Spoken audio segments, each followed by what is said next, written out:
Informasi selanjutnya, Saudara, harga minyak goreng curah di Pasar Impres, Kecamatan Badasakti, Kota Lok Sumawwe melonjak hingga mencapai Rp20.000 per kilogram. Kenaikan harga pada minyak goreng ini sudah terjadi sejak 1 pekan terakhir.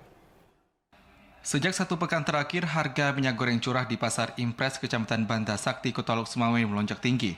Jika biasanya minyak goreng curah dijual seharga Rp15 hingga Rp17.000 per kilogram, namun saat ini mencapai Rp20.000 per kilogram. Kenaikan harga tersebut sudah terjadi secara bertahap sejak 1 pekan terakhir. Pedagang menduga kenaikan harga minyak goreng curah dipicu oleh menurunnya produktivitas perkebunan sawit. Selain harga minyak goreng curah, harga minyak goreng kemasan juga mulai tinggi. Seperti minyak kita yang sebelumnya dijual seharga Rp15.000 untuk ukuran 1 liter, kini dijual dengan harga Rp17.000. Sementara minyak goreng kemasan premium yang sebelumnya dijual seharga Rp40.000 untuk ukuran 2 liter, kini menjadi Rp42.000. Sekarang 20. Nah, itu sejak kapan ini Bang naik? Kalau minyak minggu ini, bulan ini. Bulan ini naik minyak 20.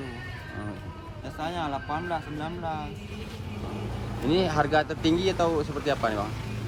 Ini udah nggak tahu Bang. Karena mungkin ke depan naik lagi, nggak tahu.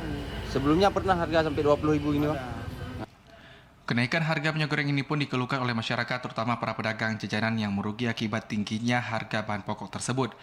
Selain minyak goreng, menurut warga kenaikan harga juga terjadi pada sejumlah bahan pokok lain seperti tepung hingga gula pasir. Sekarang meresahkan. Terpaksa Kita bilang pening. Mungkin kue pun, kan kami sehari-hari kan bikin kue. Jualan kue, jual pak. Jangankan tepung naik, gula naik, minyak naik, semua naik sekarang. Nggak ada yang turun. harapan dari masyarakat sendiri seperti apa nih Bang? Harapan, gimana kita bilang? Kalau bisa, harapan kita kalau bisa jangan jangan naik begitu. Para pedagang maupun masyarakat berharap agar pemerintah segera turun tangan agar harga minyak goreng dan sejumlah kebutuhan pokok lainnya kembali normal. Dari Lok Sumawwe, Fajar Sidik, TVRI Aceh melaporkan.